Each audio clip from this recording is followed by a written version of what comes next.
This Georgia Tech game, I don't think Oregon fans are surprised.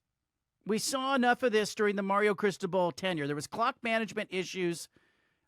I remember after multiple games wondering if he just needed somebody on his staff to be the clock person. Do they have an assistant coach who can be like, hey, coach, situationally, all you have to do is take a knee here. We don't have to run a play.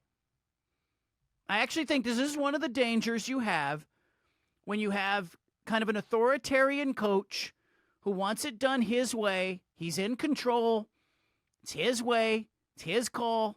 I know the offensive coordinator is saying, put it on me. I called the play.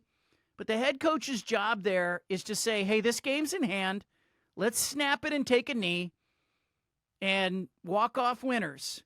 And Mario Cristobal at Oregon, he had this issue. He didn't want to run. He didn't want to throw the football when he had Justin Herbert. He liked to run the ball.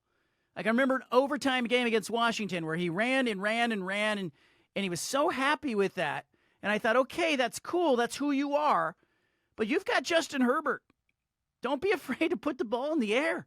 I mean, look, there's a lot of other sins that were committed by Miami.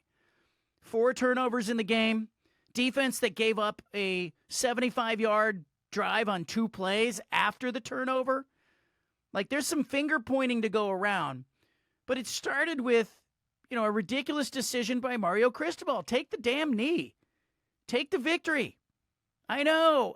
It's not like the coolest thing to do to take a knee. You'd rather run the football, knock somebody back off the line of scrimmage, plant your foot in the ground like you used to say. But it cost him this one. It was a bad look for Cristobal. I don't think it gets him fired. But I'm also left thinking a little bit about Oregon, if I can go on a little bit of a rant here. Is there a guardian angel watching over Rob Mullins, the Oregon athletic director? All he did is offer Mario Cristobal $85 million in contract. Mario says, no, I'm going to Miami. Offer Willie Taggart $5 or $6 million a year while Florida State was sniffing around. It was an equally obnoxious contract offer that he made to Willie Taggart. Willie Taggart says, no, I'm going to Florida State. Is there some kind of guardian angel looking over Oregon athletic director Rob Mullins? Because Cristobal doesn't take the job. Taggart doesn't take the job. And even though Rob Mullins offered both of those guys huge contracts that would have kept him in Eugene forever, Oregon's better off with Dan Lanning. Like, he's a better coach. Just as good a recruiter, better coach. And has more trajectory with Dan Lanning.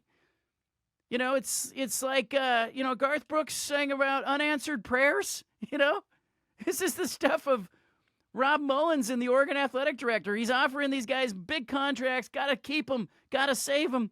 And in the end, you look up and you go, hey, you know what?